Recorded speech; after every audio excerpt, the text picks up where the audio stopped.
Hey! Look, it's that crazy demon again. We haven't been playing with any Ouija boards. What are you doing here? I've been in the city doing reconnaissance for this United HealthCare snafu. I think they may have already caught the suspect. Yeah? Well, there's talk that it's actually another guy that did the deed. He kinda looks familiar. You know, I had a golf date with that CEO guy after his morning conference that he ended up missing. And now this. My schedule got all messed up, and the whole thing has been a real fustercluck. Yes, we heard about what happened. You can't not hear about it. It's all anyone is talking about. I know. And now everyone's finally talking about how evil and corrupt healthcare companies are. What's wrong with that? Health insurance corporations should make as much profit as possible for their shareholders and investors, year after year, by any means possible. It's their fiduciary responsibility. And they sure do put the douche in fiduciary. Wormwood and I have been working 24/7 over the last few days to try and spin a rebrand for United HealthCare before its stocks plunge even lower. What? But you're a demon, not a big-shot corporate executive. I didn't know there was a difference. Besides, crime is legal in this country as long as you wear a suit and tie, preferably Gucci or Balenciaga. I'll bet you didn't know we've got our own crisis management firm here in Hades. Come again? It's called Pandemonium Public Relations. Our consultants coach companies and navigate complex legal crises. We work with the media proactively to influence public perception so that companies can recover their reputations. Really? Yeah. So then said corporations can go on unimpeded to exploit workers, destroy environments, manipulate markets, and leave behind a legacy of decay, destruction, and devastation for generations to come. Wow, you must really be proud of your accomplishments. Well, I don't want to toot my own horn, but we've worked with some of the biggest companies around. Ever hear of Enron? Lehman Brothers? How about Theranos? You're really batting 1,000, aren't you? Well, we also represent big tobacco. We thought about bringing back the Marlboro Man, but I don't think it would have the same appeal. He's on a ventilator these days instead of a horse. Maybe you should consider a career change. Now we've got a real PR crisis with this recent United HealthCare. Assassination? You mean that CEO getting permanently, taken out? Taken out? More like taken and banished, all the way to the Shadow Realm. But no, I'm not talking about that. I'm talking about the crisis over the public perception surrounding it.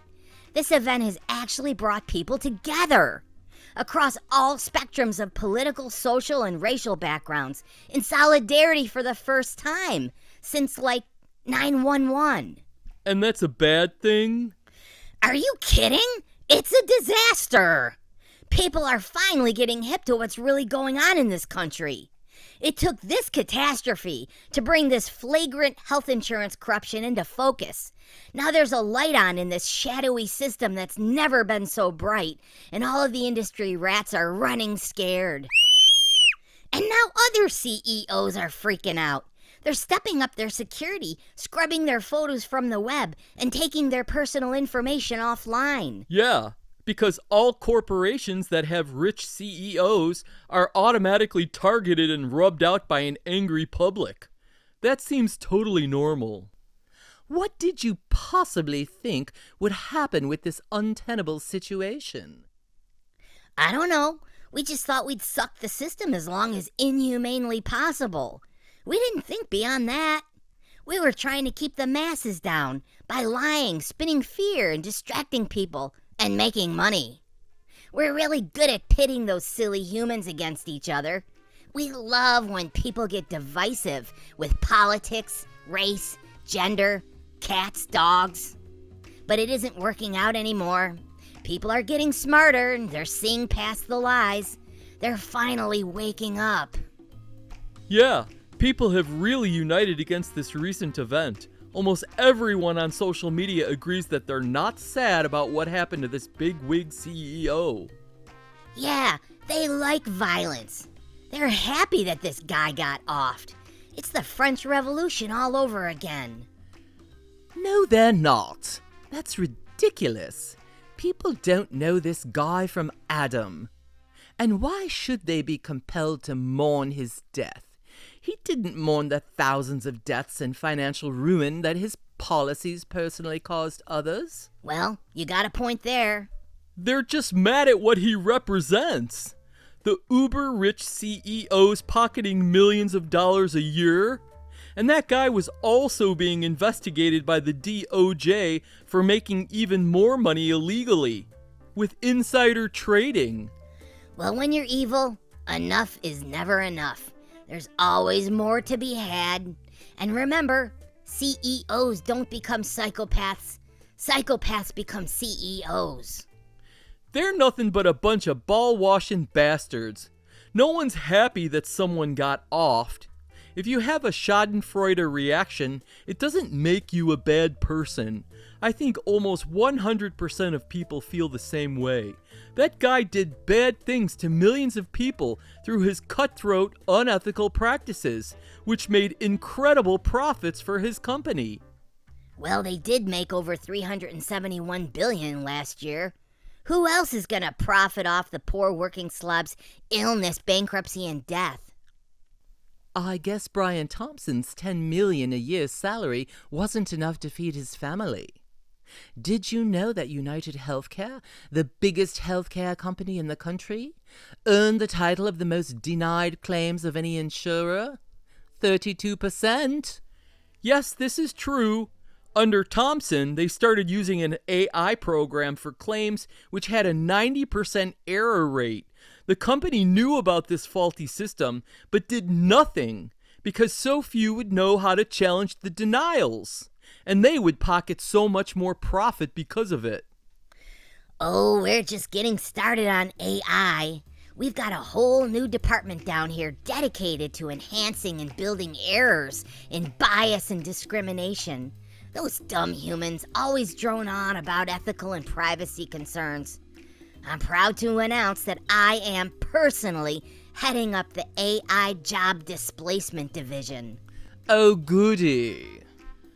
The best evil acts are the ones that are happening every day right under your nose.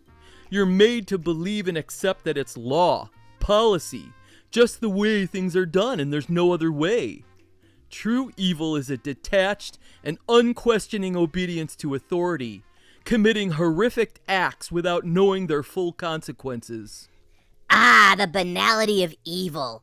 The best kind of evil, where people do it to each other. No one really knows what the other guy is doing, and no one is taking any responsibility for the outcome.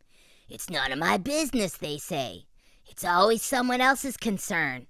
It's all about keeping your own head above water, making enough for you and your family to be prosperous, even at the expense of someone else. I can't believe that. There are lots of good people around. Oh, sure, there's always the odd duck here and there that has a conscience. He might try and stand up for justice or change things for the better, but usually we're pretty successful in squashing his enthusiasm through fear or threats, and he stops or eventually leaves when he's beaten down enough. Why don't lawmakers fix the system? Haha, are you pulling my tail? These lawmakers, in fact the entire government, is captured. United Health spent more than $5.8 million in 2024 alone lobbying both Democrats and Republicans. They're the top contributor for dozens of top politicians. It feels like a lost cause. Boy, I really wish that was the case. But like I said, more people than ever are waking up to our attempts at corruption. We just can't fool them like we used to anymore. Oh, really? Yeah, we're on our last hurrah.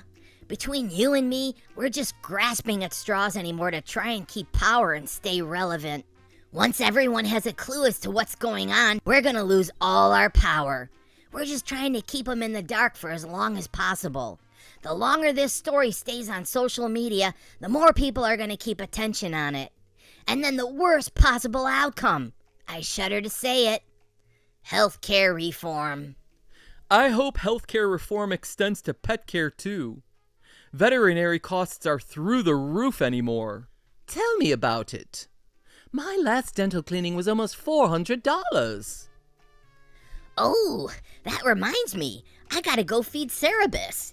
He gets really testy when he's hungry. I'll be back.